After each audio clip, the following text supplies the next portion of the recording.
सबको जय मसीह की। का धन्यवाद ने का दिया है। हम सीख रहे आध्यात्मिक जीवन में रोकने वाली वस्तुएं। हम 9 सेशन हो गए हैं, 10वां है। इसी आप हाँ पढ़िए। उसके ऊपर क्या था? हाँ यही है, वो पहले यही पढ़ी है। अजी हम सीख रहे हैं आत्मिक जीवन में रोकने वाली वस्तुएं, 10वां भाग है। मत्ती रचित सुसमाचार उसका 11 अध्याय का 29 और 30। सही है भैया, पढ़िए। मेरा जुआ अपने ऊपर उठाओ जी और मुझसे सीखो, क्योंकि मैं नम्र और मन में दयी हूँ, और तुम अपने मन में विश्राम पाओगे, क्योंकि मेरा जुआ सहन और मेरा बोझ हल्का है। हाँ जी, धन्यवाद पिता वचन के लिए, इस मौके के लिए। आपका पवित्र सत्यात्मा यहाँ बैठे हम सबको इससे बातें करें, वचन को खोल कर दे प्रभु। हमारे जीवन में जो भी रुकावटें हैं, बाधाएं हैं प्रभु, वो हमें खोल कर समझाएं, ताकि आपके करीब बढ़ने के लिए प्रभु हमें और मौका मिले। आपकी आज्ञाकारिता में, पवित्रताई में, सच्चाई में आपकी सत्य की आत्मा हमारे मध्य होकर नाम प्रार्थना यीशु मसीह के नाम से। जी आप तो मैंने आपको गए हफ्ते बताया था, यीशु मसीह कहते हैं कि मेरा जुआ कैसा है, सहज और हल्का, और क्या पाओगे तुम अपने मनों में विश्राम पाओगे। अभी हर कोई क्या ढूंढता है, विश्राम या शांति। शांति तो यीशु ही है, हालेलुया। लेकिन यीशु मसीह कह रहा है मेरा जुआ अपने ऊपर उठा लो। और फिर मैंने आपको बताया भाई जुआ क्यों नहीं लोग उठाते हैं, क्योंकि उनकी मर्जी खत्म हो जाएगी। हालेलुया। क्या खत्म हो जाएगा? आपकी मर्जी चलेगी, क्योंकि क्या हो गया, आपने अपने जीवन का जो स्टीयरिंग है किसके हाथ में दे दिया? अपने प्रभु के। तो आपकी गाड़ी अब आपके हिसाब से चलेगी नहीं। आजकल मनुष्य का स्वभाव ऐसा है कि प्रभु आप पीछे सीट पे बैठो, स्टीयरिंग हमें दे दो, बस आप साथ में रहो, काफी है, बाकी हम खुद देख लेंगे। जब गाड़ी का हालत खराब हो जाता है फिर कहते हैं प्रभु आ जाओ, तुम ही देख लो। समझ रहे? अपने जीवन को ज्यादा से ज्यादा मनुष्य खुद से जीना चाहता है, उसे बनाने वाले पर इतना विश्वास नहीं है। क्यों नहीं है बोलिए? बनाने वाले पर इतना विश्वास क्यों नहीं है? जुआ क्यों नहीं उठाते बहुत लोग? क्यों यीशु की आज्ञाओं में नहीं चलते? देखिए इसके कारण पड़ेगा मत्ती 22 अध्याय का 29। उसने उन्हें उत्तर दिया, यीशु ने उन्हें उत्तर दिया, पवित्र शास्त्र और परमेश्वर की सामर्थ्य नहीं जानता, हालेलुया। इस कारण भूल में पड़े हुए। क्या नहीं जानते? यीशु ने उनसे कहा तुम, हाँ जी, किसको नहीं जानते? पवित्र शास्त्र और परमेश्वर की सामर्थ को नहीं जानते, इसलिए कि किसमें पड़े हो। यही कारण है कि अपना जीवन परमेश्वर को देते नहीं है, क्योंकि पता नहीं ना कैसे चलाएगा। हाँ जी, हम अपना जीवन दे तो दें। इसलिए देखो भाई, एक होता है मनुष्य को ऐसा जानना, एक होता है पहचान। जान पहचाने और अच्छे से जानते हैं, दोनों में फर्क है ना बात। किसी को कैसे जानते हो आप? बोलिए। किसी के साथ रहते हो उसको ज्यादा अच्छे से जानते हो, या दूर रहने वाले को ज्यादा अच्छा जानते हो, है ना? तो प्रभु को क्यों नहीं जानते आज बहुत लोग? क्यों आत्मिक जीवन हमारा बढ़ता नहीं है? एक आइए एक और लेते इसके साथ दानियल, दोनों मिला के पढ़ेंगे। दानियल 11 अध्याय का 32 और जो लोग दुष्ट होकर उस वाचा को तोड़ेंगे, हाँ जी, और जो लोग दुष्ट होंगे उस वाचा को तोड़ेंगे, तो वह छिपी छिपी बातें कह कर भक्तिहीन कर देगा। क्या कर देगा? भक्तिहीन कर देगा। हाँ, परंतु जो लोग अपने परमेश्वर का अपने परमेश्वर का ज्ञान रखेंगे, वे विवाह पाकर बड़े काम करेंगे। हालेलुया। यहाँ ज्ञान लिखा, लेकिन मूल्य भाषा में क्या है? जानते हैं। हालेलुया। क्या है जी? जो अपने परमेश्वर को जानते हैं, हियाव बांधकर बड़े बड़े काम। तो याद रखना, अभी समझिए, एक आप रोड से जा रहे हैं बाइक लेके, आपका रिश्तेदार है एमएलए, आपको ट्रैफिक पुलिस वाले ने रोक लिया, बोलते हैं पता है मैं कौन हूँ? कौन? एमएलए का पीए हूँ। अगर तो वो तुरंत क्या हो जाएगा? साफ समझाओ आप तो। एग्जाम्पल, एक एमएलए के पीए को इतनी ताकत है क्योंकि उसको पता है मेरा सर कौन है? एमएलए। तो हवलदार भी उसको तुरंत जाने के लिए भेजेगा, उसे बोलते जाने तो एमएलए के पीए से क्या भेजना है। एक उदाहरण, सिर्फ एग्जाम्पल, उससे इतनी ताकत है। सोचकर देखिए आज प्रभु के लोगों की हालत ऐसी क्यों है? जानते उसकी ताकत को, उसकी शक्ति को जानते नहीं है। हमारा भरोसा अच्छे डॉक्टर पे होगा, लेकिन बनाने वाले पे होगा। हमारा भरोसा पैसे पे होगा, लेकिन प्रभु की शक्ति पे होगा। ये भरोसा नहीं है प्रभु कर सकता है। अरे भाई पहचान हो गई तो हो जाएगा काम। क्या ढूंढते हैं लोग? पहचान हो जाएगी ना, एक खून मारेंगे तुरंत काम हो जाए, एकदम शारीरिक सोच। लेकिन वचन कहता है भाई जो अपने परमेश्वर को जानते हैं, या बांध कर क्या करेंगे? बड़े बड़े।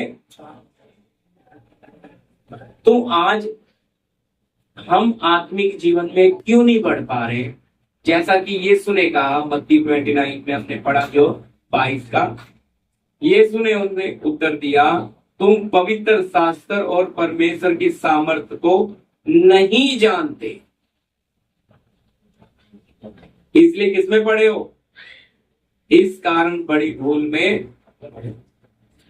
आज हम अपने बनाने वाले की सामर्थ्य और शक्ति को ना जानने के कारण मनुष्यों के सामने गिड़गिड़ाते, अपनी जरूरतें किसको बताते हैं?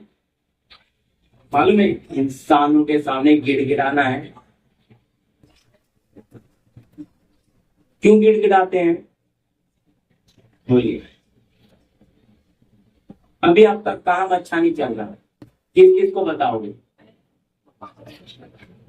बोलो। सबको खबर हो जाती, बोलोगे 2-4 कोई खबर सबको, उसका काम धंधा नहीं चल रहा। अब उसने प्रेम में माँ बाप को बोला, माँ बाप ने किसी रिश्तेदार को बोला, वो रिश्तेदार ने फोन करके दूसरे को बोला, सबको पता लग गया कि भाई का काम चल नहीं रहा। तो बदनामी किसकी? सोच कर देखना, वचन आपके सामने रख रहा हूं। जुआ क्यों नहीं उठाते लोग? आज्ञाओं में चलते क्यों नहीं है लोग? क्योंकि उनका मनुष्य स्वभाव वो छोड़ते नहीं है। प्रियो, प्रभु को मानेंगे, प्रार्थना करेंगे, लेकिन अपना नेचर छोड़ेंगे। अब प्रभु कह रहा भाई मैंने आपके जीवन में ये हालात इसलिए लाए कि तुम मेरा स्वाद ले, मुझे चख कर तो देख मैं कैसा भला हूं। तो चखता ही नहीं है। तो स्वाद लेना अलग अनुभव है। स्वाद लेने के लिए उस योग्य भी बनना पड़ता है। ऐसे ही नहीं सबको परमेश्वर का स्वाद मिलता है। अगर किसी को जानना है तो उसके साथ क्या करना पड़ेगा? अधिग्रस्त लड़की और लड़के की मंगनी करनी, अनजान है, अब फोन करने लगे, बात करने लगे, अब क्या होने लग गया? जान पहचान होने लग गई। अब उसका स्वभाव वो समझने लग गई, जिंदगी बितानी है? अब क्या हो रहा है? बातचीत आजकल भाई का सबसे ज्यादा यही चल रहा है। जान पहचान रहेगी तो ही शादी होगी, नहीं तो अनजान के साथ जाना बहुत मुश्किल है आज के टाइम में। सोचकर देखिए, पहले भरोसा होता था, माँ बाप ने देख लिया, चेक कर लिया, उनकी जान पहचान हो गई, सब नहीं हुआ। अब तो लड़की आगे आके कहते भाई हम भी जानेंगे, हम भी चेक करेंगे, सही भी है, जिंदगी मुझे गुजारनी है, आपको नहीं गुजारनी, बुरा नहीं मानना। तो अगर एक इंसान इतना करता है तो हम कितना प्रभु के गुजार, हम प्रभु में तो बढ़ रहे हैं। ऐसा तो है नहीं भाई बीज लगा दिया, पानी डाल रहे हैं, बढ़ रहे हैं, बढ़ रहे हैं, वो बढ़ना नहीं होता है। बढ़ने की भी एक प्रक्रिया होती है प्रियो, क्योंकि बीज को जब जमीन के अंदर डाल दिया जाता है तो बीज में समय लगता है सड़ने में, और बीज जब सड़ता है उसके बाद ही अंकुर बाहर आता है। खेत में देखो, जब गेहूं वगैरह बो दिया जाता है तो पूरा जमीन खाली दिखता है, पर कई दिनों में जब उड़ता है तो फिर निकल कर आता है। हमें प्रभु दिखता क्यों नहीं? क्योंकि अब तक अंदर से बहुत लोग सड़े ही नहीं। मनुष्य स्वभाव में सड़े नहीं है, उन्होंने अब तक संसार से घृणा किया, अब तक उन्होंने नासवान को, अशुद्धता को नहीं छोड़ा। इसलिए किसको प्यार कर रहे हैं? नासवान जीवन को, संसार को। उनमें से मसीह उठकर आ नहीं रहा है, उनमें वो प्रभु के खेत में तो है, लेकिन अब तक उनमें कोई स्वभाव, कोई परिवर्तन कब दिखेगा? जब अंकुर बाहर आएगा, वो प्रमाण होगा ये इसमें आत्मा का काम हो रहा है भाई। अंकुर आया तो फिर धीरे धीरे तो डालियां भी आएंगी, पत्ते भी आएंगे, फूल भी आएंगे, सब काम होगा। अंश अंश करके हम बदल रहे हैं, लेकिन बदलने वाली हालत, कईयों का हालत इतना है कि बहुत गहरी मिट्टी में चले गए। याद रखना, गहरी मिट्टी में क्या नहीं मिलती? गर्मी मिलती, मीडियम मिट्टी में डाला जाता है तो जिससे उसको ऊपर का ऑक्सीजन भी मिले, नीचे से भी फिर वो सड़े, गर्मी पाए मिट्टी से। तो ठीक हमें भी प्रभु माहौल बनाकर देता है हमारा आत्मिक जीवन बढ़ाने के लिए। माहौल है, चारों तरफ से काम बंद है, क्या करेगा मेरा बेटा? नुकसान भी कराएगा, आपको अच्छा ना लगे, पर सच कह रहा हूं वचन से। क्योंकि भाई किसी चीज को जांचना है तो ठोक बजा के देखा जाता है ना, टिकाऊ है या चालू माल। तो प्रभु भी हमें स्वर्ग राज्य के ले जाने के लिए क्या करेगा? अच्छे से चेक करेगा। इधर बहुत लोगों को क्या नहीं चाहिए? हमें प्रभु परखो मत, हमें डायरेक्ट उठाओ और ले जाओ। भाई ऐसा तो बहनें भी नहीं करती, बहनें भी सब्जी लेने जाती है तो दुकान से आलू के लिए तो चाट चाट के उठाती है, हरा तो नहीं है अंदर से, जाके घर में काटूंगी तो पता लगेगा वो पकेगा भी नहीं। उदाहरण, हम सब्जी तक भी छांट के लेते हैं, कपड़ा जूता सब छोड़ दो, वो तो छांटते ही है। तो वो परमेश्वर को अपने राज्य में ले जाने के लिए हमें छांटेगा कि नहीं? बोलो। इधर हालत खराब है, कहते हैं प्रभु बस छांटो मत, हमारे जीवन में समस्या को आने मत दो, पर हमें बढ़ाओ, हम बढ़ना चाहते हैं, हम बढ़ना चाहते हैं। ऐसे नहीं बढ़ा जाता। आपके जीवन में परिस्थिति में रखकर परमेश्वर चुपचाप देखता है आप अपने प्रभु के नाम के लिए क्या करते हैं? उसके नाम को ऊंचा करते हैं या उसके नाम को नीचा? आप प्रभु को कितना प्यार करते हो ये आपका जीवन बताएगा, समझे? और जीवन तब बनेगा जब उसकी आज्ञा को मानोगे। वो ही है जुआ, आज्ञाएं मानना ही है जुआ। मैं भाई प्रदीप अपनी मर्जी नहीं छोड़ना चाहता, इसलिए जुआ उठाना ही नहीं चाहता। वो वो प्रभु को प्यार करता है पर अपनी मर्जी में चलता है, और जब अपनी मर्जी में चलता है, जब तक प्रदीप थक नहीं जाएगा, हार नहीं जाएगा, तब तक प्रभु चुप है। जब प्रदीप को लगेगा कि प्रभु अब मेरे बस का नहीं है, प्रभु कहता है ठीक है, क्या कर, अब मुझे दे दे, मैं चलाता हूं तेरा जीवन। क्योंकि याद रखना, हमने इस जीवन को बनाया, बनाने वाले ने बनाया, जिसने बनाया है ना, उससे इसका इस्तेमाल करना परफेक्ट करना।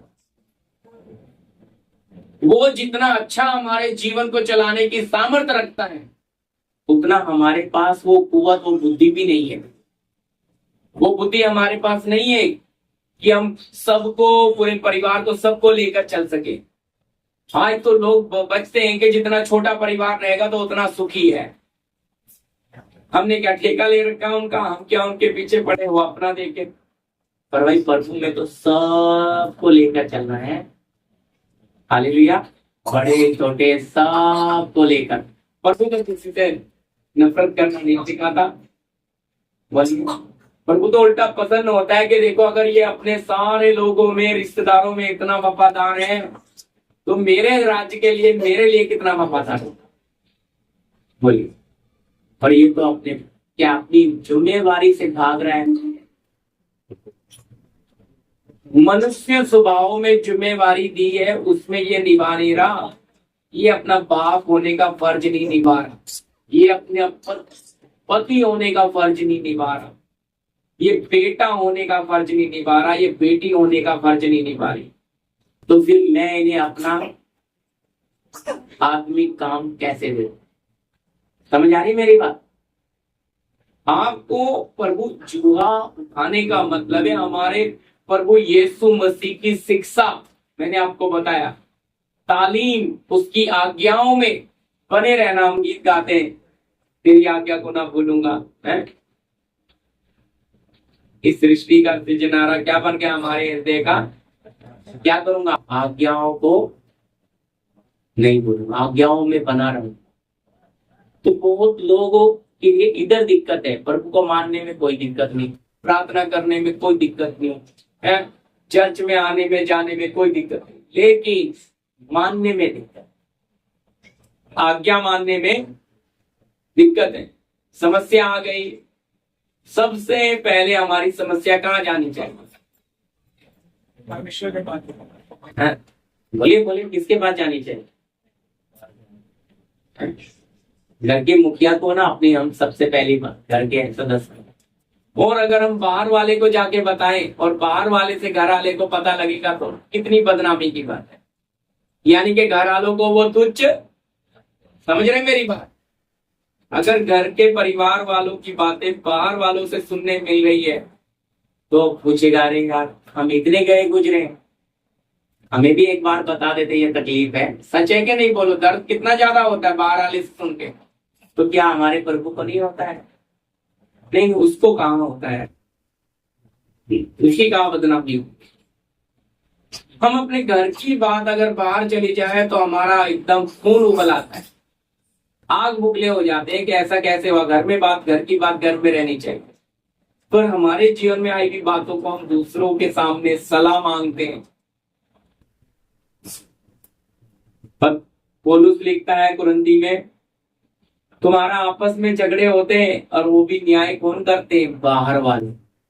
ये कितनी शर्म की बात है कि अन्य जाति तुम्हारे झगड़ों को सुधारते हैं। कहता है जब तुम आपस में छोटी छोटी बातों को नहीं ठीक कर सकते तो जगत और स्वर्गदूतों का न्याय कैसे करोगे?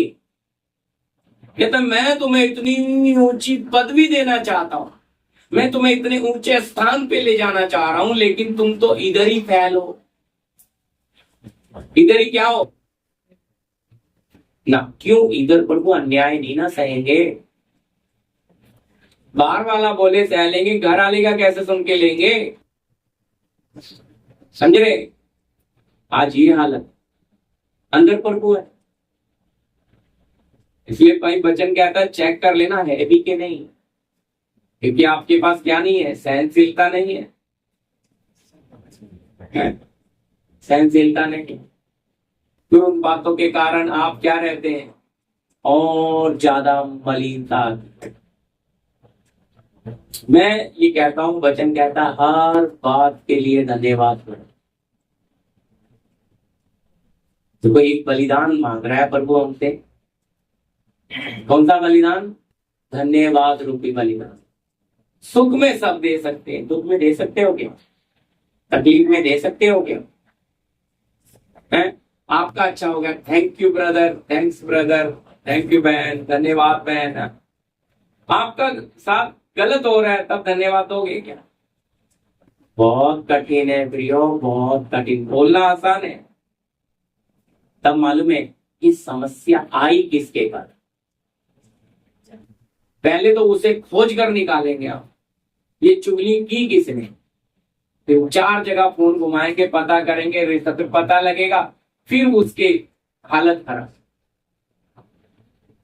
और ज्यादा गंदगी पे गंदगी बढ़ती जाती। हम प्रभु के लोग हैं, बुराई को क्या करना चाहिए, ढांपना चाहिए, और उछालते हैं। और तमाशा कौन बनते हैं? हम ही बनते हैं प्रियो। नुकसान हमारा ही है, वो हमारा ही भाई है, हमारी बहन है, हमारी रिश्तेदार। कहते हैं फिर हम अंदर यीशु है, वो कहते हैं ये यीशु हमें चाहिए क्योंकि हमें तुम्हारा व्यवहार पसंद, ये बहुत, क्योंकि आप भी आत्मा में बढ़ोगे नहीं और दूसरा भी नहीं बढ़ सकता। ये क्यों होता है? क्योंकि इसमें सबसे बड़ी रुकावट है आपका व्यक्तिगत जीवन प्रभु के साथ जैसा होना है नहीं। अगर आप उसे पहचानते और उसे जानते, तो मैंने आपको 3 वचन पढ़ाए, लेकिन 2 में हमारी बात चल रही है। जो अपने परमेश्वर को ज्ञान लिखा है लेकिन जानते हैं या बांध कर बड़े बड़े काम करेंगे। और यीशु मसीह कहता है तुम परमेश्वर की सामर्थ को और परमेश्वर को नहीं जानते, इसलिए भूल में पड़े हो। इसलिए हम क्या करते हैं, अपने प्रभु को बहुत कमजोर समझते हैं, बुरा नहीं मानना, तुच्छ भी समझते हैं। मैं शब्द इस्तेमाल कर रहा हूं, हमारा जीवन बताता है हम प्रभु को कितना महत्व देते। क्यों? आप प्रार्थना करने बैठे, रिश्तेदार आ गया, प्रार्थना छोड़ के पहले चाय बनाओ, उनके प्रार्थना गई साइड में, क्यों? प्रभु तो क्या है, बहुत कठिन होता है। प्रार्थना का समय है आपका, रिश्तेदार उठ के जा ही नहीं रहे, करेंगे अभी तो उन्हें ही समय, ये कौन सा रोज आते हैं। पर अगर आप अपने प्रभु को प्यार करते हो तो उनको बोलोगे भाई अभी चाय पी ली, बैठो, हम अपना प्रार्थना। और कहाँ करेंगे ऐसा? बड़े तुम संत बन रहे हो, समझ रहे? उनके सामने हमारा नमूना खराब, वो भी समझ जाते हैं ये कितना प्रभु को, और कुछ ऐसे बन जाते हैं प्रियो, बुरा नहीं मानना, फरीसी। नहीं हमारी प्रार्थना का टाइम आ गया, पहले हम प्रार्थना करेंगे, आप बैठ जाओ। भाई आए हैं, उन्हें चाय पानी भी, हम तो प्रार्थना कर रहे हैं, आप भी बैठो प्रार्थना, ताकि दोबारा वो आए ना। देखो वचन में लिखा है मेहमान नवाजी हमें आनी चाहिए है? उनको हम, हाँ ठीक है, आप संडे के दिन आपके घर में मेहमान आ गए, क्या करोगे? एक तरफ परमेश्वर, एक तरफ आपके रिश्तेदार। मैं आपको कहता हूं ज्यादातर लोग कहेंगे आज नहीं जाएंगे, क्या होगा? ये कौन सा रोज आते हैं, आज नहीं जाएंगे। इससे आपको पता लग रहा है आप प्रभु को कितना महत्व, आपका जीवन, और उनको भी पता लग गया इनका परमेश्वर कितना कोई गंभीर, उनसे ज्यादा। परमेश्वर को देने वाली महिमा आपने नासवान मनुष्य को दी, तो बोलो आपने प्रभु को तुच्छ जाना कि नहीं? मेरा शब्द में वापिस बोल रहा हूं, गलत होगा तो बोलिएगा। हमारे व्यवहार में फिर हम चाहते हैं कि प्रभु हमें बढ़ाए। भाई जो हमें बढ़ाने वाला है उससे हमें प्रथम आदर देना है। उसकी आज्ञा में हमें बने रहना है, उसकी आज्ञा से दाएं या बाएं नहीं होना। हम तो उसमें बने नहीं है, हम तो उसकी आज्ञा में नहीं चलते, तो वो हमें कैसे बढ़ाएगा? हम सीख रहे हैं रोकने वाली बस। यही कारण है हमारा आत्मिक जीवन आगे बहुत जगह पर हम समझौता कर लेते हैं, समझौता कर ले। संडे डबल काम आ रहा है, ओवर टाइम में डबल मिल रहा है, तो मन किधर जाएगा? चलो डबल मिलेगा, कुछ काम आ जाएगा, संडे अगले हफ्ते भी चले जाएंगे। पर आपको समझ नहीं आ रहा है, आप वो डबल के चक्कर में आप खो क्या रहे, समझे? इसलिए तो पौलुस लिखता है कुरिन्थी में, तुम अपनी हानि क्यों नहीं उठाते, तुम नुकसान क्यों नहीं उठाते। ये है भाई, फिर वो पढ़ नहीं पाएंगे, प्रभु के पीछे तो चलेंगे, लेकिन प्रभु में जैसा बने रहना, निपुण बनना है वो होंगे। क्योंकि मैं आपको सच कह रहा हूं, ये परमेश्वर ऐसा है, यहां आप नुकसान उठाते हो, आगे वो उसका डबल भरपाई करके देने वाला ईश्वर। ये स्वर्ग का ईश्वर कभी भी किसी का कर्जदार बनता, ये परखते समय हम पर कोई दया करता नहीं, तब हमें चेक करता है कि मैं स्वर्ग में जाने के लायक हूं या नहीं। इसलिए चारों तरफ से घेर के हालात ऐसे बना देता है, और इस हालात में वही जय पाता है जो अपने परमेश्वर को जानता है, जिसे पता है कि वो क्या करने की सामर्थ रखता है, उसकी बुद्धि अथाह है, उसकी कोई सीमा नहीं है, वो सृष्टि करता है, वो रचयिता है, वो बनाने वाला, हमारा पालनहार, सृजने वाला, रचने वाला। जब हमें ये सब पता है कि उसके बगैर एक पत्ता भी हिल नहीं सकता, फिर सोचो हमारा विश्वास कैसा होगा। फिर हम समझौता करते समय, बोलिए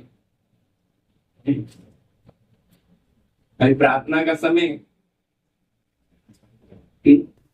बच्चों का 12वीं 10वीं एग्जाम चल रहा है, बोर्ड, किसे चुनेंगे? बेटा ऐसा करो, तुम पढ़ लो, संडे आने की कोई जरूरत नहीं, तुम घर में बैठ के पढ़ो, हम जा रहे हैं प्रार्थना करने। उस समय जरूरत कितनी ज्यादा है बच्चे को, बोलो। वायदा किया है ना, मैं तुम्हें याद कराऊंगा, सहायक मददगार। तो बच्चा जब बोर्ड एग्जाम में बैठ के अकेला एक बेंच छोड़ के रख दिया जाता है, वो बैठ के जब लिखेगा तो पवित्र आत्मा उसके दाहिने होगा ना, पर जब हम उसे तुच्छ जानेंगे, वो क्यों आएगा, वो क्यों मदद करेगा, वो क्यों याद कराएगा? क्योंकि हम उसको महत्व देते हैं। हम उससे ज्यादा महत्व किसको दे रहे हैं? पढ़ाई को। मैं ये नहीं कह रहा कि पढ़ाई को महत्व नहीं देना है, लेकिन प्रभु को देने वाला समय भी उसको देना है ना, क्योंकि वही तो है हमें याद कराने वाला, वही है हमेशा हमारे साथ चलने वाला। लिखा है, जगत के अंत तक सदैव मैं तुम्हारे साथ रहूंगा। वायदे है, जन्म देने वाली माँ तुम्हें छोड़ देगी, लेकिन मैं तुम्हें कभी छोड़ूंगा। सोचो, इतना वफादार, इसको मालूम है कौन पकड़ेगा? जो उसे जानता है। और जो जानता नहीं है वो क्या बोलेगा? नहीं, अरे 4 घंटा प्रार्थना में 2 घंटा अपने जाने का दो, 4 घंटे में तो मैं 4 लेसन कर लूंगा, तो कितना, यानी कि वो पढ़ा नहीं। लेकिन उधर जाके टेबल पे बैठ के ब्लैंक हो जाएगा, कुछ याद नहीं आएगा, तो क्या मिला? बोलो, नुकसान हुआ या फायदा? याद रखना, हम अपने बनाने वाले को तुच्छ जानकर कभी भी कहीं आशीष पा। अगर हमें हर जगह पे बढ़ना है तो इसको प्रथम स्थान देना सीखना है, कि प्रथम स्थान है। तो फिर ऐसा आ जाएगा, पेपर लिखते समय भी, पेपर हाथ में लिया बच्चे ने, मशीन पे काम करने जा रहे हैं, पहले हम प्रार्थना करते हैं, हमसे ज्यादा अच्छे आने जाती हैं। हर काम शुरू करने से पहले क्या करते हैं? भगवान का नाम लेते हैं कि नहीं? हमारी आदत तो ऐसी है, खाना सामने आया, भूख लगी, फट से मुंह में डाल के फिर याद आता है, प्रार्थना तो नहीं की, चलो जाने तो चलता है। क्यों? हमें प्रभु ने भोजन दिया, क्या हम उसे प्रार्थना नहीं करना चाहिए कि प्रभु धन्यवाद आपने हमें दिया? हमारे बच्चों को हमें ये सिखाना चाहिए। हम फॉलो करेंगे तो हमारे बच्चे भी एक धन्यवाद ही तो देना है कि प्रभु तेरा धन्यवाद तूने हमें दिया। बहुत ऐसे हैं जिन्हें मिल नहीं रहा, उन तक भी ये भोजन पहुंचे, धन्यवाद।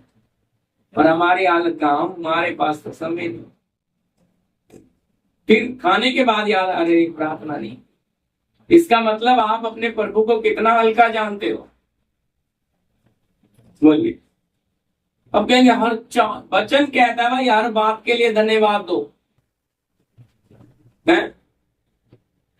हम दे सकते हैं, हम हर बात के लिए का हम तो बहुत कम है, हम फैले इन चीजों में, हम इन चीजों में कमजोर हैं, इसीलिए हम आत्मिक जीवन में रोकने वाली वस्तु सीख रहे हैं। हमें ये वचन सुनकर, ये आपके लिए मैं बता रहा हूं फिर से, कि आप इसे सुने और इसे जीवन में लागू करके चलना शुरू करें। हर काम में प्रथम स्थान प्रभु को रखें आगे। मैं कह रहा हूं जब प्रभु आपके आगे आगे होगा, फिर आपके जीवन में कोई बाधा आ ही नहीं सकती। आपका विरोधी क्या चाहता है? वो चाहता है कि ये प्रभु को तो माने, लेकिन उसकी आज्ञाओं में बंधती न जाए, जिससे कि इन्हें प्रभु की शक्ति नहीं मिले। प्रभु की भक्ति करे लेकिन उसकी शक्ति को विश्वास ना करे। बीमार हैं तो सबसे पहले दवाई लेके खा ले और फिर प्रार्थना भी कर ले, ताकि पता भी ना लगे कि दवाई ने अच्छा किया कि प्रार्थना ने। है? बहुत कठिन है। कहेगा नहीं नहीं सब खाते हैं, तुम भी खा लो, प्रार्थना भी कर लो, कौन सा गलत है? दवाई भी तो परमेश्वर ने बनाई है। ऐसी ऐसी बुद्धि देगा आपको, खा लो, कोई दिक्कत नहीं भाई। लेकिन याद रखना, दवाई खाने वाले फिर भाई निप्पल पीने वाले लोग कौन है?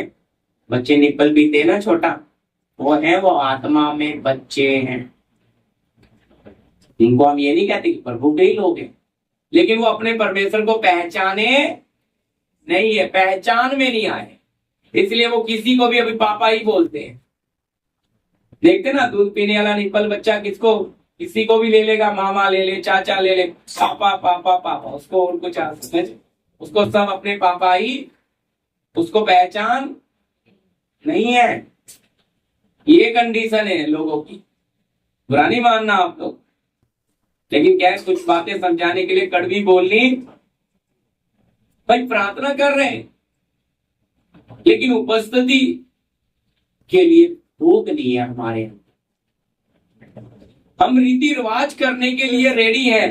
हालेलुया, ध्यान दीजिए। हाँ, क्या करने के लिए? हाँ जी, रीति रिवाज करने को तैयार है, लेकिन अनुभव करने को क्या है?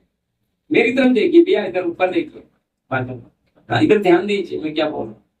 देखेंगे तो मुझे पता लगेगा हाँ भाई बात अंदर जा रही है, वचन मत पढ़िए।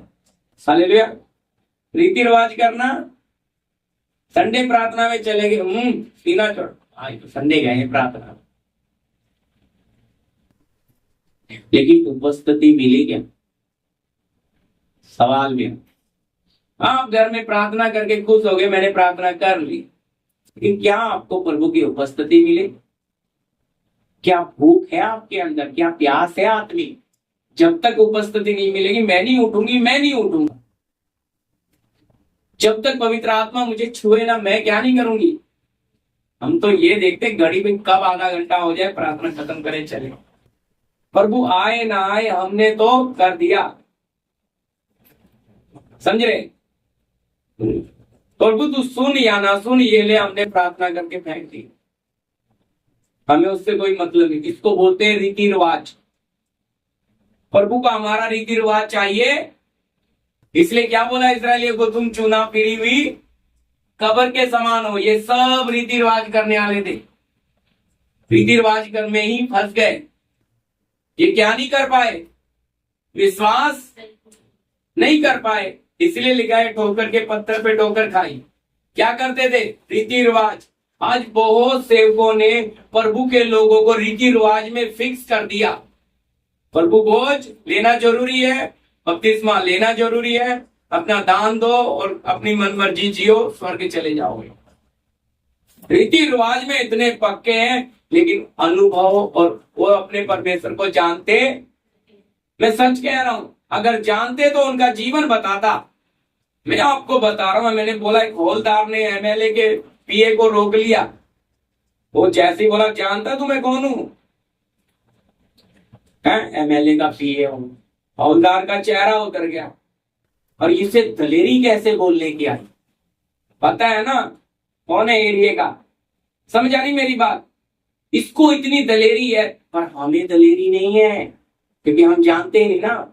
हमारी पहुंच तो पास्टर तक है, हम तो सेवक को जानते हैं, हम बनाने वाले को, हम बर्तन को जानते हैं, बर्तन को हाथ में जिसने लिया उसको हम जानते हैं।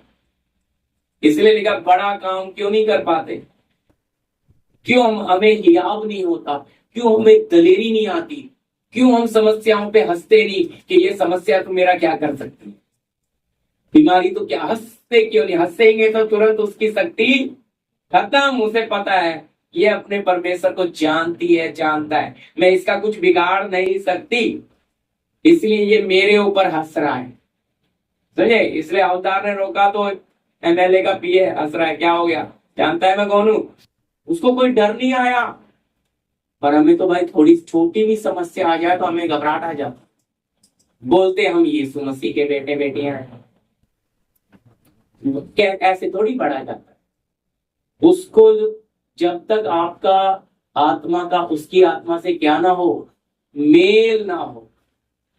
मेल होने का आप उसकी उपस्थिति के भूखे ना हो, प्यासे ना हो।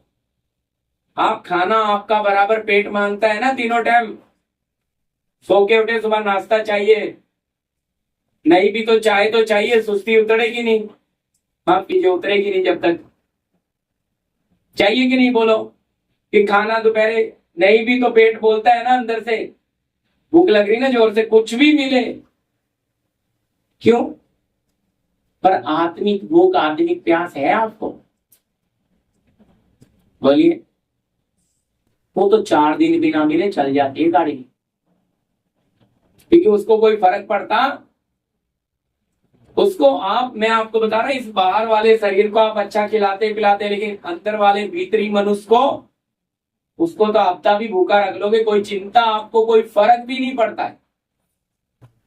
ये हालत क्यों है? जानते नहीं ना अंदर वाला कौन है। अंदर वाला भीतरी मनुष्य क्या करने की शक्ति रखता है वो आपको पता नहीं है। आपको बाहर वाला लग रहा है ये मजबूत रहेगा तो सब मजबूत है। नहीं भाई, आपका अंदर आया हुआ वचन का बीज, भीतरी मनुष्य, वो कब बढ़ता है? जब आप आज्ञाओं में बने रहते, जब आप जुआ उठा के प्रभु से दाएं या बाएं नहीं होते।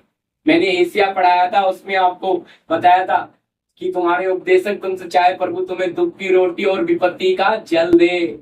याद है पिछले हफ्ते? जुए के साथ ही मैंने बताया था, तो भी तुम्हारे उपदेशक तुमसे ना छिपे। यानी कि नमूना होगा आपका सेवक, वो पहले जिएगा फिर आपको बोलेगा देखो मैं कैसे जी रहा हूं, ऐसा ही तुम्हें भी जीना पड़ेगा। ये है रास्ता। तो आपको जब समस्या आएगी, दुख की रोटी विपत्ति का जल, मैंने बताया ना आंसू मुंह में गिरते हैं तो नमक नमक लगता है ना, तब भी। और अगर फिर तुम्हारा, मैंने पढ़ाया आपको कि अगर दाएं बाएं होने लगे तो एक आवाज आएगी, मार्ग यही है। याद आ रहा है ना? तो हाँ यही है। यहां से मैंने इसलिए नहीं लिया क्योंकि मुझे मेन जुआ पे लेना, आज्ञाओं की बात कि हम आज समस्या क्या है, हम आज्ञाओं में बने नहीं रहना चाहते। मन मर्जी में निकल के हम यीशु से बाहर हो गए। मन से भी प्यार करने का मन मुझे बोलता है उसके लिए प्रार्थना करो, मैं मन में सोचते। तो अगर हम किसी का बुरा करेंगे हमारे साथ अच्छा हो, किसी को हम गड्ढे में डाल जाएंगे तो प्रभु भी तो देखता है ना भाई। तो मेरा आपको बताने का मतलब है, अगर प्रभु का सहारा काफी है, आपका प्रभु अगर आपके साथ है तो आपका विरोधी वचन में लिखा कौन हो सकता है। पर अगर आपका बनाने वाला आपके साथ नहीं है, आप कहीं भी कामयाब नहीं है। इस शर्मिंदगी की बात है। पर क्यों नहीं आपके साथ है? क्योंकि आप उसको देने वाली महिमा, उसको देने वाला आदर किसको देते हो? नासवान इंसानों को, नासवान मनुष्य को, नासवान पैसे को। आप उसको देने वाला महिमा आदर किसको देते हो? ये बड़ी समस्या है। तो रिश्तेदार, मैं तो इधर तो यूपी में, पंजाब में मैंने देखा आदर इज्जत बहुत बड़ी पसंद है। इज्जत नहीं मिलेगी तो बस फिर, और हम प्रभु में आ गए, अभी क्या करेंगे? प्यार करो ना भाई, प्यार करो, आदर करो, लेकिन इज्जत करो, लेकिन प्रभु को देने वाली महिमा उन्हें मत दो ना। उनको ऐसा मत मानो कि ये हमारा परमेश्वर है, ये कुछ एक खून घुमाएंगे तो हमारी मदद कर देगा। इतना भी किसी के ऊपर निर्भर होना नहीं चाहिए। यही कारण है कि धीरे धीरे हम सड़क कर इंसानों की तरफ चले जाते हैं, मदद करने वालों की ओर चले जाते हैं। मदद करने का मन किसने दिया वो सोचते हैं क्या आप? बोलो। मैं पढ़ाया ना आपको मन के बारे में, इच्छा और काम दोनों बातों करने का प्रभाव परमेश्वर ही डालता है। मनों को बदलने वाला, मनों में बात करने वाला। मेरे साथ कितनी बार अन्य जातियों के बीच में मेरे साथ बात हुआ, पर वो अन्य जाति मेरे लिए खड़ा थी। तब से मैंने किसी पास्टर से ज्यादा मेल जोल नहीं रखा। पहले डर आता था, वो सबसे मेल के नहीं रहूंगा, कल को कुछ बोला मैं हूं, मैं तेरे लिए अन्य लोगों को खड़ा कर। अगर हम सच्चे हैं ना, हमारे लिए कितने खड़े हो जाएंगे हम सोच भी नहीं सकते। खड़ा कौन करेगा? परमेश्वर। क्यों? वो बाजू वालों के मनों में बात करेगा हमारे। इसलिए हमारा विश्वास उस पे होना है। अगर मैं सोचूंगा अरे नहीं, इनसे बना के रखता हूँ, बुरे समय पे इनसे मेल रखता हूँ, इनकी सुनता हूँ, इनकी गुलामी करता हूँ, ताकि मेरे बुरे वक्त पे और वो बुरे वक्त पे वही आपको टांग मार जाएंगे। क्योंकि आपने भरोसा रखा ना, अपने प्रभु पे रखने वाला भरोसा इंसान पे रखा, तो ठोकर तो मिलनी है भाई। समझे? ठोकर से अकल आती है इंसान को। फिर कहता हो बड़ी गलती हो गई, भरोसा इन पे। कईयों का भरोसा दुआई पे है, कईयों का भरोसा खाने पे है। याद रखना, खाना भाई, नॉनवेज, ये सब चीजें जो खाना, वचन में लिखा है प्रभु के लोग पेटू नहीं होना चाहिए। यहां तक लिखा अधिक मांस खाने वाले नहीं होना चाहिए। ये सब चीजें आपको नहीं, मतलब प्रभु ने हमें एक सिस्टम दिया है जीने के लिए। लेकिन हम तो भाई बहुत इज्जत तो भाई कुछ हो जाए, इज्जत के लिए मरते हैं। मैं अगर इज्जत की परवाह हमारे प्रभु ने की होती तो हम सब में से किसी का भी उद्धार होता। वचन में लिखा उसने श्रापित मृत्यु, क्रूस की मृत्यु सह ली, नंगा करके लटकाया गया था, उसको श्रापित मौत। लज्जा की कुछ बात नहीं समझी उसने। आज हम बेइज्जती हो जाए तो बड़ा वो करते हैं। अरे आज अगर बेइज्जती हो रही तो हमारा प्रभु हमें शिरोमणि बनाना भी जानता है, वो हमें उन्हीं लोगों में ऊंचा भी उठाना जानता है। आज हमारा तमाशा बन रहा है, पौलुस क्या बोलता है? हम जगत और स्वर्गदूतों के लिए तमाशा। आज तमाशा बन रहे तो आने वाले दिन में प्रभु हमें ऊंचा भी। पर अगर हम तमाशा बनने के लिए आगे जाएंगे नहीं प्रभु के लिए, तो क्या हो गया? हम फेल हो गए, हमें आशीष मिलेगी भी। अगर हम घटेंगे नहीं तो बढ़ेंगे भी। समझ रहे? अगर घटना क्यों है? क्योंकि अंदर का संसार निकलना है। जुए के नीचे क्यों आना है? क्योंकि मन मर्जी बाहर जानी है। आज्ञाओं में प्रभु के क्यों? प्रभु हम पे आज्ञा थोप नहीं रहा है, कहता अपनी मर्जी से आ जाओ, अपनी मर्जी से आ जाओ। और आएगा वही जो जानता है, हालेलुया, कि मेरा बाप क्या करने की शक्ति, ये कौन है। इसलिए हम प्रभु को जितना जाने उतना कम। इसे जानते जाओगे जीवन उतना ही सरल होता चला जाएगा। इससे जितना दूर भागोगे जीवन में उतनी उलझने बनी रहेगी, रास्ता नहीं मिलेगा। क्योंकि यीशु साफ कहता है मार्ग, सत्य और जीवन, भाई यही रास्ता है। हम और दुनिया भर में घूमते ही रह जाएंगे, रास्ता मिलेगा? रास्ता यही है। इसलिए इसका मार्ग मैं ही हूं। तो अगर इसमें हमें चलना है तब हमारे मन में भी क्या आएगा? चैन आएगा। जब मार्ग सही है ना तो मन में भी बड़ी संतुष्टि होती है। आप गलत ट्रेन में बैठ जाओ, आपका मन कैसे उछलेगा बताइए मुझे। क्योंकि जाना था यूपी, बैठ गए पंजाब की ट्रेन में, अब पता लग गया ट्रेन चलने के बाद ये तो पंजाब जा रही है, तो आपका मन कैसा होगा बताओ। जब तक उतर के सही ट्रेन नहीं पकड़ोगे, सही रास्ता नहीं पकड़ोगे, तब तक बेचैन रहोगे, किधर हो गई गलती, कैसे बैठ गए इसमें, कैसे जाएंगे, कहाँ उतरेंगे। बोलो होगा कि नहीं होगा? क्यों? सही ट्रेन में नहीं बैठे। एक छोटी सी गलती में इंसान इतना हो जाता है। तो सोच कर देखिए, अगर सत्य मार्ग में आप नहीं हो तो आपके मन में चैन नहीं है। पहचान यही है, आपके अंदर संतुष्टि नहीं है। संतुष्टि आनी है तो सही मार्ग में आना है, और सही मार्ग में आना तो यीशु के चूहे के नीचे। इसलिए यीशु कह पाया कि 30 पढ़ी, यहाँ 28 का 11 का 30, मत्ती रचित सुसमाचार 11 का 30, 30 मत्ती 11 अध्याय हमने 29 30 पढ़ा था। 30 कोई बात, मत्ती रचित सुसमाचार 11 अध्याय का 11 का हमने 29 और 30 पढ़ा था ना जी। 30 पढ़ा। मेरा जुआ अपने ऊपर उठा लो और मुझसे सीखो, क्योंकि मैं नम्र और मन में दीन हूँ, और तुम अपने मन में विश्राम पाओगे। हाँ क्यों? जी, तुम अपने मन में विश्राम पाओगे। हाँ जी, क्योंकि मेरा जुआ सहज और मेरा बोझ हल्का है। तो दीन, यीशु का जुआ, यीशु की आज्ञाएं हमें कैसा बना देती है? दीन। हालेलुया। कैसा बना देती है जी? दीन बना देती है हमें, दीन, नम्र बना देती है। मालूम है नम्र बनने के लिए व्यक्ति को कितने हालात में से डालना पड़ा?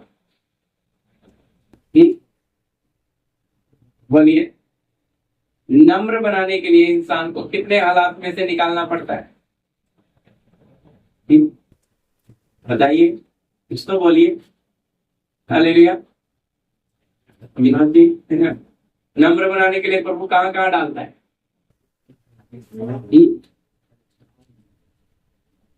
देखो, हम जब कपड़ा पहनते हैं ना, अच्छा कपड़ा, शादी वगैरह में, प्रोग्राम में, हम एकदम फूल जाते हैं, एकदम लुक आ जाता है। आईने के सामने तो बस पूछो ही मत, बुरा नहीं मानना, मेरी बात समझना। क्योंकि उस समय उस कपड़े ने मुझे फुला दिया। क्या है, क्यों ऐसा? क्योंकि मैं दीन और नम्र नहीं हूं। मेरी कंडीशन बदलती है, मैं नम्र बना नहीं हूं। भाई, नम्र व्यक्ति की पहचान है, उसे कैसा भी पहनाओ, कैसा भी उड़ाओ, कैसे भी हाल में, वो एक जैसा ही रहेगा, उस पर कोई फर्क, वो फूलता नहीं है। किसी ने, बहन तुम तो बहुत अच्छे हो, भाई तुम तो, तुम्हारा नेचर, 4 बातें हमारी मीठी मीठी बोल दी, हम फूल जाते हैं। इसलिए प्रभु ने ना ऐसा रगड़ा ले जाके आपको क्या बनाया? दीन, नम्र बनाया। अब किसी के फुलाने से फूलते, किसी की तारीफ करने से हवा में आते, क्यों ऐसा? ठोकर के बगैर अकल आती है क्या? प्रभु, यही कारण है कि हमारा प्रभु हमें कष्ट में से लेकर जाता है, हमारे नेचर को बदलने के लिए। उसे पता है अगर इसे मेरे आज्ञा में चलना है तो अपना नेचर इसे छोड़ना, और ये नेचर छोड़ने के लिए किसमें आना है? जुए के नीचे। अब जिसने स्वभाव नहीं छोड़ा है वो जुआ उठाएगा? बोलो, अभी समझने के लिए। एक बैल लिया नया, जिसने कभी खेती नहीं करी, और एक लिया पुराना, दोनों के ऊपर हल रख के कैसे चलेंगे? आगे कौन सा वाला होगा बताओ? पुराने लोग, नए लोग का? पुराने। आप आगे कौन रहेगा? अभी पुराना नहीं रहेगा, पुराने को अनुभव है प्रियो, सारा दिन भागना है। नया है ना, उसे ये बुढ़ा पूरी तेज यार, आधा दिन निकलने के बाद जीव नए वाले की थक गया ना, पुराना हंस रहा है, मुझे पता था पूरा दिन चल रहा है। समझ रहे? उदाहरण, पुराने को अनुभव था कि मुझे पूरा दिन चलना है, वो अपनी चाल चल रहा बराबर, लेकिन छोटे को जो उसा रहा है नए को। इसलिए बैल कभी भी क्या नहीं करते, नया पुराने को साथ में जोड़ते नहीं, जोड़ी बनती नहीं है। या तो दोनों नए को अनुभव या फिर पुराने के साथ पुराना जोड़ी रखो तो परफेक्ट हल चलता है। समझ रहे मेरी बात? तो इसी तरह भाई वचन कहता है विश्वासी और अविश्वासी का असमान जुए में मत झुको, ऐसा लिखा। असमान का मतलब समझने के लिए, अभी एक बैल है और दूसरा बछड़ा, जुआ रख पाएंगे उसको? जुड़ पाएगा? बैल के साथ बैल को ही रखना पड़ेगा। असमान जुए में मत जुड़ो, क्योंकि रोशनी का अंधेरे का क्या, देखो कितनी गहरी बात। वो असमान की बात को अगर हमें समझ आए, क्योंकि प्रभु चाहता है पहले समान बनो, तभी आप जुआ उठा, आज्ञाकारी बनोगे तभी आप जुआ उठाकर चल सकते हो। आपके अंदर आज्ञाकारी नहीं है, आप जुए को उठाओगे नहीं, उसके नीचे आओगे ही नहीं। समझ रहे? इसलिए मन मर्जी में जियोगे। और जब मन मर्जी में जिएंगे तो वो व्यक्ति कितना भी साल प्रभु के पीछे चले, वो आत्मिक जीवन में बढ़ेगा नहीं। याद रखना, जैसे मैंने बोला बीज हमने डाला, बढ़ाने वाला तो परमेश्वर ही है। पौलुस बोलता है ना लाने वाला बड़ा ना लगाने वाला बड़ा, पर बढ़ाने वाला ही सब महिमा उसको।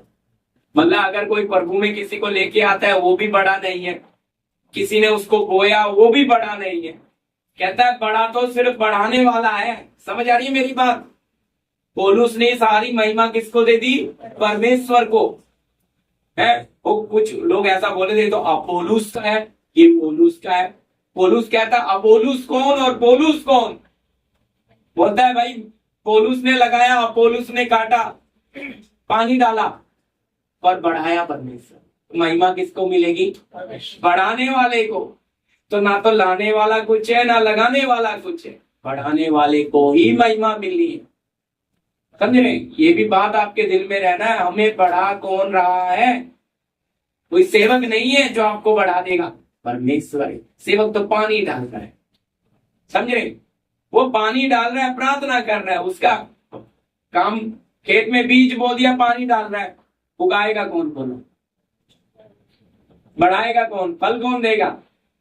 विश्वास करते हैं ना? इसी तरह हमारा जीवन, ये मनुष्य को नहीं जाएगी महिमा। इसलिए याद रखना, जो हमें सींच रहा है, जो हमें उस पर हमारा, आज उसके साथ लोग संबंध बराबर रखते नहीं। हालेलुया। क्योंकि वो क्या चाहता है? वो यही तो चाहता है, बस मैं तुम्हारे दिलों में राज करूं। और ये तभी संभव है जब आपका क्या चला जाए, आपकी मन मर्जी चली जाए, तभी प्रभु की मर्जी अंदर चल। यही वो चीज है जिसे प्रभु कहता है छोड़ दो, अपनी खुदी को, अपने आपे को छोड़ दो, तभी तुम क्या कर पाओगे?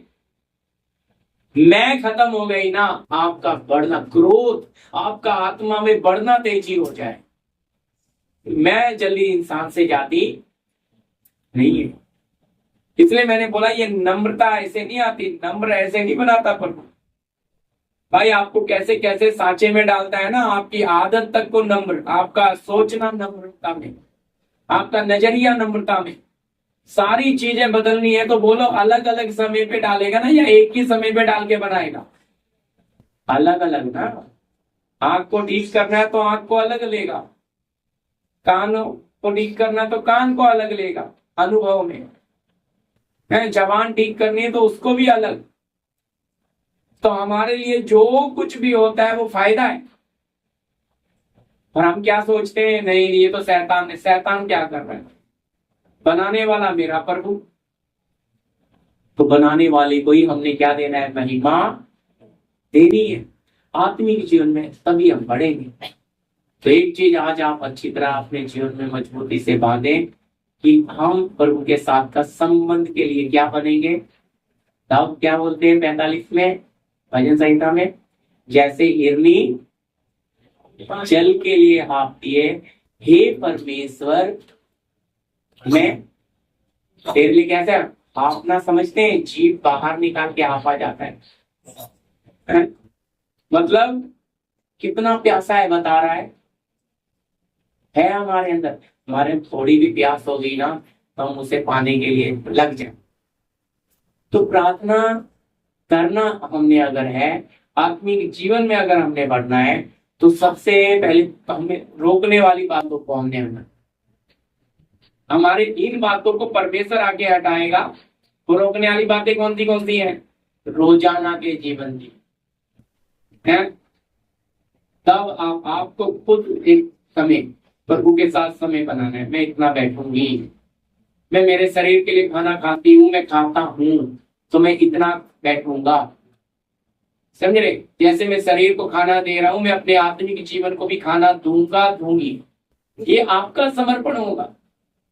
पर अगर आप सोचें फिर, इसलिए जैसे ही आपके खाने का टाइम आता है, ऐसे जैसे ही प्रार्थना का समय होगा, आपको मन हो जाएगा, पवित्र आत्मा को तुरंत पता लग जाएगा इसको याद करा, चल प्रार्थना का समय हो। फिर चाहे टीवी देख रहे हैं, मोबाइल देख रहे हैं, किसी से गप्पे मार रहे, बात मन उधर ही जाएगा, कैंसल सब, चलो। लेकिन अगर हमारे जीवन में हमारा डिसिप्लिन नहीं है, मन मर्जी है, आज प्रार्थना कर ली 2 दिन नहीं की, 4 दिन कर ली 3 दिन नहीं की, तो समझ जाओ भाई ये वो हालत है, 2 दिन खाना खाया 2 दिन भूखे हो। तो आपका सिस्टम सही काम नहीं करेगा प्रियो। रेगुलर प्रभु हम पर कोई कानून नहीं थोपता, लेकिन आज्ञा देता है कि मेरे जुए के नीचे आ जाओ।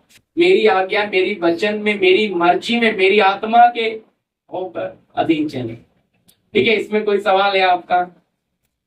तो एक वचन पढ़ दीजिए, पढ़ के छोड़ दो यहीं से, फिर अगले हफ्ते लेंगे। 2 कुरिन्ती 6 अध्याय का 10। शोक करने वालों के समान, शोक करने वालों के समान है, परंतु सर्वदा आनंद करते हैं। हाँ, कंगालों के समान है, परंतु बहुतों को धनवान बना देते हैं। हालेलुया। ऐसे हैं जैसे हमारे पास कुछ नहीं, कुछ भी नहीं है, तो भी सब कुछ रखते हो। सब कुछ रखते हैं। ये कंडीशन है आत्मिक जीवन। कैसा है? दिखने में इतने कैसे दिखते हैं? कुछ भी नहीं है हमारे पास, सब कुछ रखते हैं। प्रभु के लोगों के पास सब कुछ होकर भी दिखावा होना, याद रखें। आप दिखावा में जहां चले गए, आप संसार में चले। ये मैं अगले हफ्ते लूंगा आपके साथ और आगे से, अभी यहीं पे होल्ड करना, क्योंकि प्रेरितों के पास सब कुछ होकर भी कैसे चल रहे थे। तो इसी प्रकार हमारे भी जीवन में ये बहुत जरूरी है। इसलिए कोई सवाल है, आपने जो सुना, कोई डाउट हो, हम सीख रहे आत्मिक जीवन में रोकने वाली वस्तुएं, क्यों हमारा जीवन आगे नहीं जाता। आज क्या क्या मिला सीखने के लिए, बता।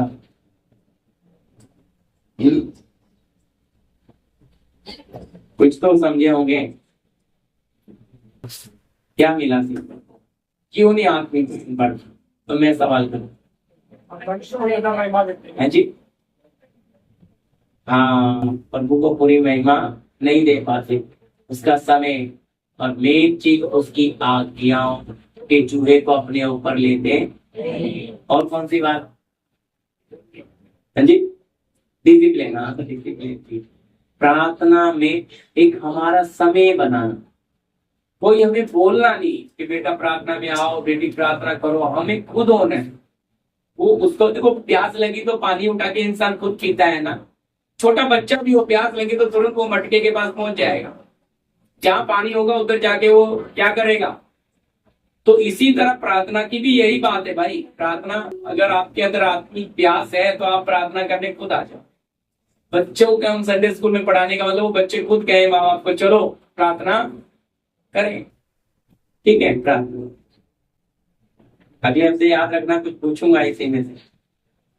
ठीक है जी भाई, सुनिए। धन्यवाद करते प्रभु, हालेलुया पवित्र परमेश्वर खुदा बाप, धन्यवाद करते इन सारी बातों के लिए। जो हालेलुया वचन चला पिता परमेश्वर, आत्मिक रुकावटें हैं प्रभु जो जीवन में पिता परमेश्वर प्रभु जी यस प्रभु सारे जीवन को आपके हाथों में सौंपते मेरे परमेश्वर तू हर एक कमियों को प्रभु यीशु मसीह जानता है मेरे परमेश्वर तू दया करे प्रभु आपके वचन में चलाए मेरे पिता परमेश्वर प्रभु आदमी जीवन में रोकने वाली जो वस्तु है प्रभु जी उसे सारे लोगों को आपके हाथों में सौंपता पिता परमेश्वर प्रभु मदद कर उस बेदी में डालता मेरे परमेश्वर जी मेरे तू प्रभु जी से डरा के राग करे मेरे खुदा ताकि प्रभु हम आपके वचन के अनुसार प्रभु जीवन जी सके प्रभु जी हमें एक आत्मिक प्रभु जी जीवन जीने दे प्रभु इसी देश में रह के प्रभु एक समय तो प्रभु आपके वचन के अनुसार जीवन जीने दे प्रभु हर एक भाई बहन को आपके हाथों में सौंपता पिता परमेश्वर के जीवन में हमारे जीवन में प्रभु आप चल रहे मेरे परमेश्वर जी प्रभु जो आज दिया जो वचन दिया प्रभु हालेलुया सबके जीवन में काम करे मेरे प्रभु आपके बदले प्रभु ने खोले मेरे पिता जी मेरे आपके प्रभु आपके वचन के अनुसार प्रभु जीवन जीने पाए मेरे पिता धन्यवाद करते प्रभु जी आगे का समय प्रभु आपके हाथों में सौंपता पिता परमेश्वर दया करे मेरे प्रभु जो मांगते इतना परमेश्वर आपने कहा मांगो तो दिया जाएगा प्रभु जी मांगते शुद्ध मन पवित्र आत्मा हम आपके वचन के अनुसार चल सके सारे भाई बहन और बच्चों को आपके हाथों में सौंप करेगा एक कलीसिया प्रभु जी देवंत कलीसिया बने प्रभु हम आपके वचन के अनुसार चलने पाए प्रभु से आपकी महिमा करके प्रभु आपके राज्य में प्रवेश करने समय प्रभु आपके हाथ में सौंप प्रभु यीशु मसीह के नाम से आमीन आमीन अब पिता का प्रेम पुत्र का अनुग्रह पवित्र आत्मा की सहभागिता संगति हमारे साथ तमाम संत लोगों के साथ प्रभु यीशु के दूसरे आमन तक होता रहे आमीन सबको जय मसीह प्रभु आप